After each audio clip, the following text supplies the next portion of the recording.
+1 seat പ്രതിസന്ധി വിഷയത്തിൽ വിദ്യാഭ്യാസ മന്ത്രി സഭയിൽ പറഞ്ഞ തെറ്റായ കണക്കുകൾ പിന്നീട് തിരുത്തി പറയാൻ കാരണമായത് മാധ്യമങ്ങൾ നൽകിയ വാർത്തയാണെന്ന് MSF സംസ്ഥാന പ്രസിഡന്റ് TK നവാസ്. കുട്ടികൾക്ക് ആഗ്രഹിച്ച വിഷയം ലഭിക്കുന്നില്ല. അങ്ങനെ അലോട്ട്മെന്റ് കിട്ടിയിട്ടും ഇഷ്ടപ്പെട്ട കോഴ്സിനായി കാത്തിരുന്ന വിദ്യാർത്ഥികളുണ്ട്. അവരെ അലോട്ട്മെന്റ് പ്രക്രിയയിൽ നിന്ന് പുറത്താക്കുകയാണ് സർക്കാർ. ഈ നടപടി സർക്കാർ തിരുത്തണമെന്നും TK നവാസ് പറഞ്ഞു. ഇന്ന് ആരംഭിക്കുന്ന സപ്ലിമെന്ററി അലോട്ട്മെന്റിൽ ആദ്യം തന്നെ മന്ത്രി പറഞ്ഞ കണക്കിനോട് കൃത്യമായി വിയോജിപ്പ് MSFനുണ്ട്. 10,000-ൽ താഴെ വിദ്യാർത്ഥികൾക്ക് മാത്രമാണ് മലപ്പുറത്ത് സീറ്റ് കുറവുള്ളത് എന്നാണ് മന്ത്രി ഞങ്ങൾ പങ്കെടുത്ത യോഗത്തിനകത്തും MSFന്റെ സംസ്ഥാന ട്രഷററാണ് യോഗത്തിൽ പങ്കെടുത്തത്. ആ യോഗത്തിനകത്തും പിന്നീട് മാധ്യമങ്ങളോടൊക്കെ പറഞ്ഞത് ആ കണക്കുകൾ തന്നെ വാസ്തവ വിരുദ്ധമാണ്. ഞങ്ങൾക്ക് വിയോജിപ്പുണ്ട്. അൺഎയ്ഡഡിന്റെ കണക്കുകൾ കൂട്ടി ജില്ലാ അതിർത്തികൾ കണക്ക് നോക്കി മറ്റു ജില്ലകളിൽ നിന്ന് പാലക്കാട് നിന്നും കോഴിക്കോട് നിന്നും അതിർത്തിയിൽ നിന്ന് മലപ്പുറത്ത് അപേക്ഷിച്ചവരുടെ എണ്ണം കുറച്ചു. എന്നാൽ മലപ്പുറത്ത് നിന്ന് കോഴിക്കോട് അപേക്ഷിച്ചവരുടെ എണ്ണം കുറയ്ക്കാതെ ഒരു പ്രത്യേക രീതിയിൽ കണക്കുണ്ടാക്കിയിട്ട് ഒരു കുറഞ്ഞ നമ്പറിൽ അദ്ദേഹം കൊണ്ടുവച്ചു. അദ്ദേഹത്തിന് ചെയ്യാവുന്ന എല്ലാ കാര്യങ്ങൾ ചെയ്താലും 10,000-ഓളം വിദ്യാർത്ഥികൾ മലപ്പുറത്ത് സീറ്റ് കിട്ടാതെ പുറത്താണ് എന്ന് അദ്ദേഹത്തിന് വാസ്തവം സമ്മതിക്കേണ്ടി വന്നു.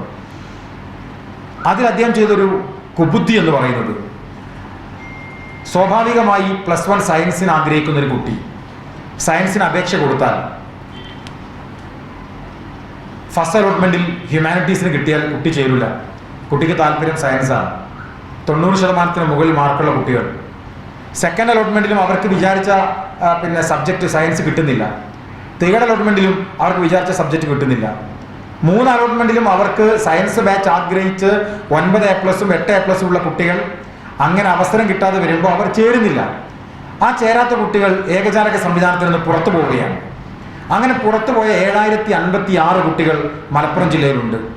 ഈ 7,056 കുട്ടികൾക്ക് അപേക്ഷിക്കാൻ പാടില്ല ഇന്നത്തെ സപ്ലിമെന്ററി അപേക്ഷകൾക്കകത്ത് എന്നാണ് ഗവൺമെന്റ് പറഞ്ഞത്. ഇന്നലെ രാത്രി വന്ന നോട്ടിഫിക്കേഷൻ ഞങ്ങൾ വായിക്കുമ്പോൾ ഈ 7,056 കുട്ടികളും ഇതിന് അപേക്ഷിക്കാൻ യോഗ്യരല്ല എന്ന് പറയുകയാണ്. എന്ന് വെച്ചാൽ 7,000-ഓളം കുട്ടികളുടെ ഭാവിയുടെ പഠനവുമായി ബന്ധപ്പെട്ട് സർക്കാർ നിലപാടെടുക്കുന്നു, അവർ പഠിക്കേണ്ടതില്ല എന്ന്. ഇത് അത്യന്തം അപകടകരമായ ഒരു സാഹചര്യമാണ്. NIPMS Academy, Nisar Hospital, Valancheri. For admission 9957 08048.